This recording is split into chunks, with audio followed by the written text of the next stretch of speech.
नमस्कार, मैं शारदा पांडे आसान ज़िंदगी के इस एपिसोड में आपका स्वागत करती हूँ। जैसे कि सावन महीना शुरू होने वाला है, तो कई हमारे व्यूवर हैं वो पूछे हैं कि सावन महीने का जो नियम होता है, यानी वो ये कह रहे हैं कि उनको 1 महीना तक सावन में व्रत करना है। तो महिलाएं ज़्यादा मतलब व्रत वगैरह करती हैं, उनको पूरा घर का काम भी करना रहता है। तो मैं उनको बताऊँगी कि कैसे किस तरीके से आप सावन में ऐसा कुछ करें कि आप घर का सब काम भी कर सकें, स्वस्थ भी रहें, आपका व्रत भी हो जाए। एक ये बताऊंगी, दूसरा बताऊंगी सभी के लिए कि सावन महीने में ऐसी क्या चीज़ें हैं जो कि नहीं खानी चाहिए या नहीं करनी चाहिए, और सावन में ऐसा क्या करें जिससे भगवान शिव और माँ पार्वती जी का आशीर्वाद आपको, आपके परिवार को मिले। तो सबसे पहले सावन महीना शुरू होने वाला है 14 जुलाई 2022 से शुरू होकर और 12 अगस्त तक सावन महीना रहेगा। इस 1 महीने में भगवान शिव को प्रसन्न करने के लिए जो भक्त हैं भगवान के, वो अलग अलग तरीके से भगवान को खुश करने के लिए अलग अलग विधि, अलग अलग नियम करते हैं। तो जैसे कि जो हमारे व्यूवर हैं, जो बहनें हैं जो हमको देखती हैं, उनका ये मानना है कि उनको सरल तरीके से बताया जाए कि सावन में ऐसा 1 महीना कैसे क्या करें जिनका व्रत पूरा हो जाए। तो उनको भी बताऊंगी। सबसे पहले बता रही हूँ सभी के लिए, जो जन साधारण हैं उन सभी के लिए, जैसे कि चातुर्मास भी शुरू होने वाला है। देवशयनी एकादशी से लेकर, यानी आषाढ़ महीने की शुक्ल पक्ष एकादशी को देवशयनी एकादशी कहते हैं। देवशयनी एकादशी से लेकर कार्तिक महीने के शुक्ल पक्ष तक जो देव उठनी एकादशी होती है, वहाँ तक, यानी 4 महीनों तक चातुर्मास भी शुरू रहता है। इसी में सावन भी शुरू हो जाता है। तो इस चातुर्मास में जितने भी साधु संत, जितने भी ऋषि मुनि हमारे भारत के हैं, वो सभी नियम निभाते हैं। यानी दूर की यात्रा, बेमतलब की यात्रा, घूमना टहलना, ये सभी चीज़ें बंद हो जाती हैं। एक स्थान पर रह के साधु संत, तपस्वी, दानी, ये सब एक स्थान पर रह के, या कि ज़्यादा दूर का यात्रा ना करके अपने आसपास के मंदिरों में, तीर्थों में जाके पूजा पाठ, स्नान दान करते हैं। दूर की यात्रा इन 4 महीनों में नहीं करना चाहिए। ये जो हमारे शास्त्रों में जो चीज़ें लिखी हुई हैं, तो ये सब सुरक्षा के दृष्टि से लिखी रहती हैं, इसलिए कि जो जन साधारण हैं, जो लोग हैं, उनकी सुरक्षा हो।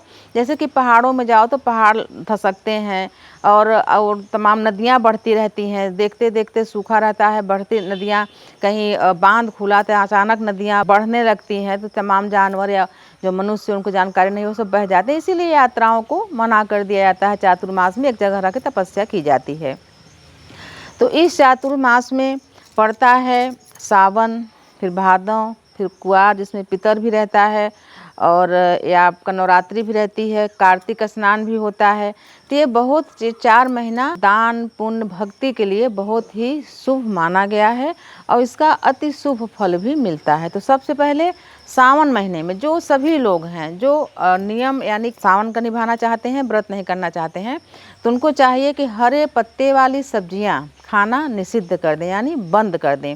जैसे कि मूली की पत्ती, पालक, चौलाई, लाल भाजी या सोया, मेथी भाजी, जो भी हरे पत्ते की सब्जियां होती हैं, उनको इन मतलब सावन में तो बिल्कुल नहीं खाना चाहिए, बरसात के दिनों में नहीं खाना चाहिए। तमाम ऐसे अनाज भी हैं जो कि इन बरसात के महीनों में मना रहता है, जैसे उड़द, मटर, मसूर, जो सब चीज़ें होती हैं, ये इन महीनों में नहीं खाना चाहिए। ज़्यादा मट्ठा, दही, ये सब चीज़ें भी निषिद्ध हो जाती हैं बरसात के महीनों में। अधिक देर तक, जैसे घर में जो गृहिणी होती हैं क्या करती हैं, सब्जी के साथ सलाद भी काट छील के रख देती हैं, फल रख देती हैं काट के फ्रिज में कि व्यक्ति खाने वाला खाना होगा तो ले लेगा। तो इन दिनों में अधिक देर की कटी हुई फल या सलाद नहीं खाना चाहिए। सब्जियां तभी काटें जब उसको बनाना हो। आटा जैसे रोटी बनाना है तभी गूँथें। क्या करती हैं कि रोटी ऐसे बनाना है तो 2 टाइम के लिए या कल के लिए भी आटा बच गया तो उसका रोटी बना देती हैं। तो ऐसा ना करें। जितना रोटी बनाना है और जब रोटी बनाना हो तो 10 मिनट पहले आटा गूँथ के रख लें और ताज़े आटे का रोटी बनाएं। कभी भी बासी फ्रिज में रखा हुआ खाना ना खाएं। इन 4 महीनों में तो बोलती कभी ना खाएं। तमाम लोगों की शिकायत होती है कि शरीर में छोटी छोटी गुठलियाँ पड़ जाती हैं, पीठ में या हाथों में। तो ये सब मैं पहले भी एक वीडियो दी हूँ कि फ्रिज में रखा हुआ खाना दोबारा गर्म करके खाने से सब चीज़ें, ये सब विकार हो जाते हैं। फ्रिज में रखा हुआ पानी ना पिएं अभी इन दिनों में। पानी जो होता है वो उबाल के रखें, कम से कम पीने का पानी जो है, यानी जो हम जैसे हम चाय बनाते हैं या हम जैसे दाल बनाए, चावल बनाए या आटा को गूँथे या सब्जियों में हम पानी डालें तो वो उबल जाता है, तो उसका जो विकार होता है, जो उसका अशुद्धि होता है वो दूर हो जाता है। जैसे हम दाल बनाएं तो जैसे पानी, उसमें उबला पानी भी डालें तो कोई बात नहीं, दाल के साथ वो पानी उबल जाता है, चावल के साथ पानी उबल जाता है। रोटी बनाए तो रोटी सेकती है तो जो अशुद्धि होता है वो दूर हो जाता है। चाय बनाए तो पानी उबल गया। तो सभी घर वालों के लिए पानी उबाल लें किसी बड़े बर्तन में, बड़ा बर्तन यानी जैसे स्टील वगैरह का बर्तन हुआ, पीतल का बर्तन हुआ, उसमें पानी उबाल लें। उबाल के 2-4 घंटे के बाद जैसे हम क्या करते हैं, बड़ा टब है तो उबला हुआ पानी उस टब में थोड़ा सा पानी रख के उसमें रख देते हैं तो कुछ देर में ठंडा हो जाता है, उसको छान लें। घर में सभी लोगों को उबला हुआ पानी दें, क्योंकि अगर कोई बीमार हो जाएगा तो उनको लेकर हॉस्पिटल जाना, उनकी सेवा करने से अच्छा है कि उबला हुआ पानी दें। पानी में अभी काफ़ी विकार हो रहे हैं। जैसे मान लीजिए आपके घर में भी समरसेबल वगैरह या पंप वगैरह लगा है, तो ऐसा नहीं कि घर में है कहीं से हो के आपके यहाँ पानी नहीं आ रहा है तो अशुद्ध नहीं है, क्योंकि जो पानी वर्षा का होता है वो भूमि के नीचे जाता है और वही पानी वापस पीने खाने में, जैसे पंप में वही सब पानी आता है और कहाँ से आएगा। तो पानी समरसेबल वगैरह आपके यहाँ पंप वगैरह है, फिर भी पानी उबाल के ही पिएं। तो मैं आपको बता रही हूँ कि सावन महीने और इन 4 महीनों में आपको क्या ऐसा करें जो कि बीमार न पड़ें। बाहर की चीज़ें, जैसे कि आजकल के जो बच्चे हैं, घर की तमाम महिलाएं भी हैं, पुरुष भी हैं, वो सभी चटपटा चटर पटर चीज़ें ज़्यादा खाना चाहते हैं, घर में बनाना नहीं चाहते हैं, बाहर से ला के खाते हैं।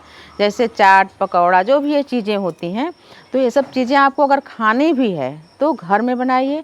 बाहर की चीज़ें मंगा के बिल्कुल भी ना खाइए, तो आप बीमार नहीं पड़ेंगे। कई कई घरों में जो ये सब नियम को निभाते हैं, आप उनके घर जाकर देखिए कि पूरे सब सीजन निकल जाते हैं। जैसे कहते हैं लोग कि सीजन बदल गया है इसलिए हमको सर्दी जुकाम बुखार हो गया, तो सीजन बदलने से सबको नहीं होता। जो नियम नहीं निभाते, कुछ भी खा रहे हैं, कुछ भी पी रहे हैं।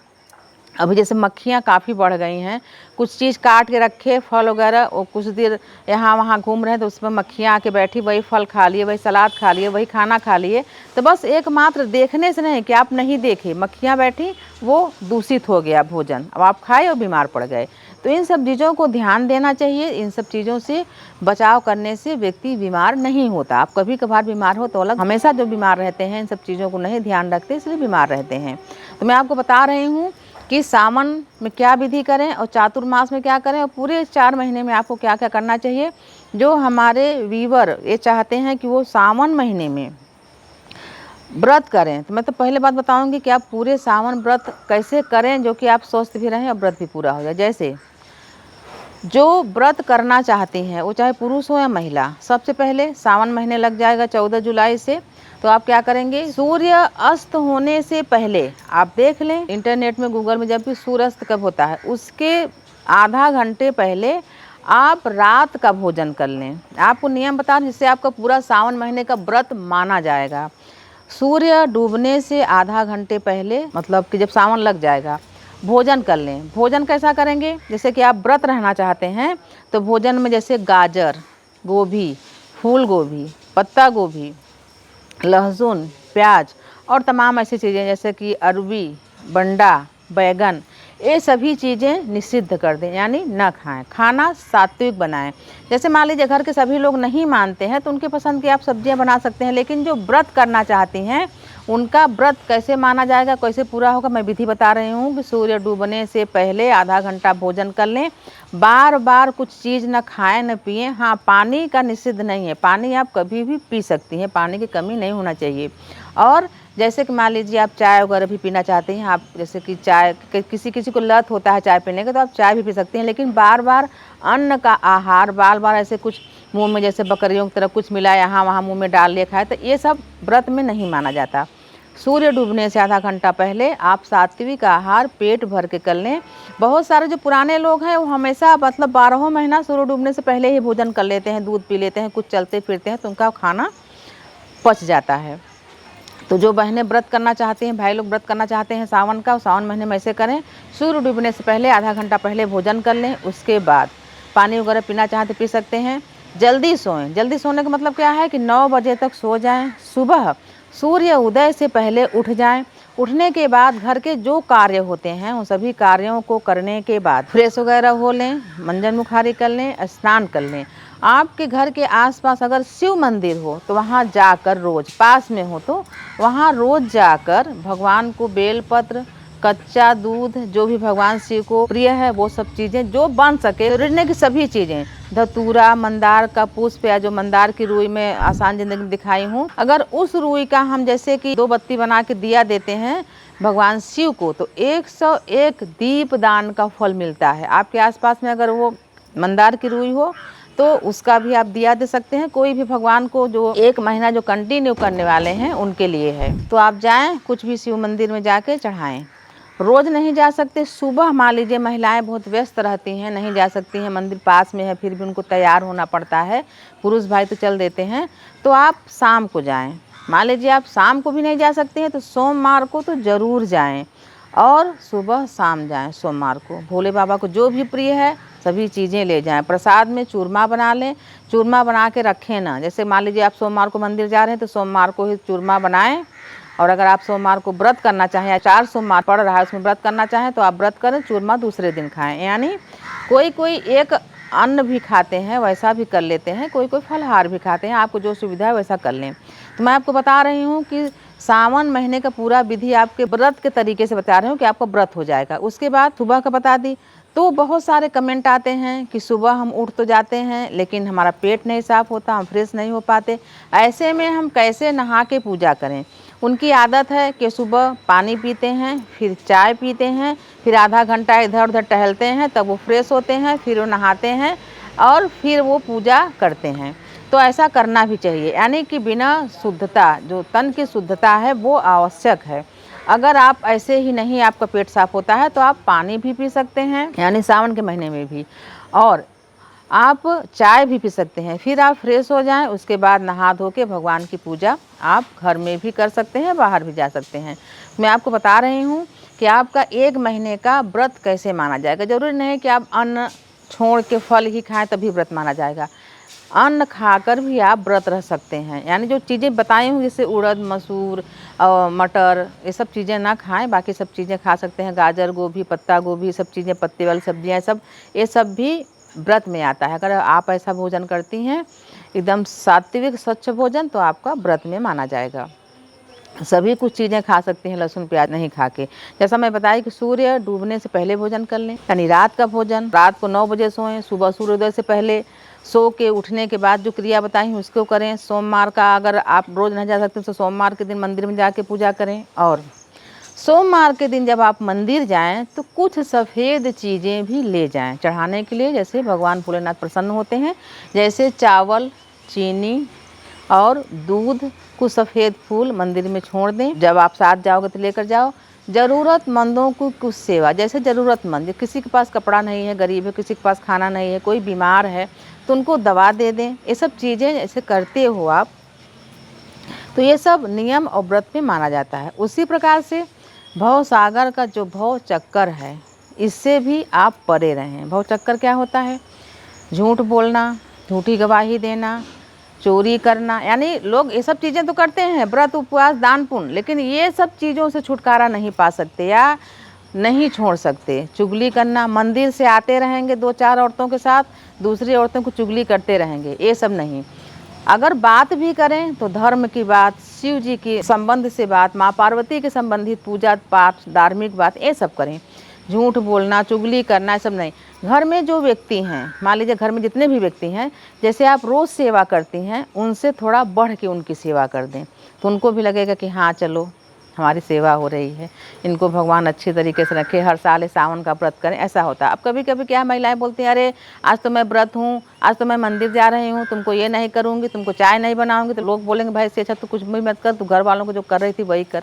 तो मैं आपको बता रही हूँ कि क्या क्या नियम में और क्या क्या चीज़ें करनी चाहिए और आपका पूरे महीने का व्रत माना जाएगा।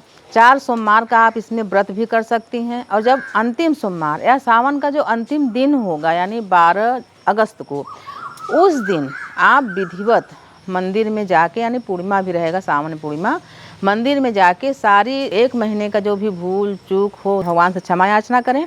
भगवान जी को जो पूरे महीने में आप न चढ़ा सके, उस दिन पूर्णिमा के दिन सभी चीज़ों को चढ़ा के, जिसमें धतूर का फल, मंदार का फल, पुष्प, चूरमा, सभी सफ़ेद चीज़ें, चंदन, फूल माला, माँ पार्वती को सभी चीज़ें जो भी आप चढ़ा सकें, दान पुण्य, आरती, दक्षिणा सभी कुछ चढ़ा के क्षमा याचना करके आप चले आएँ।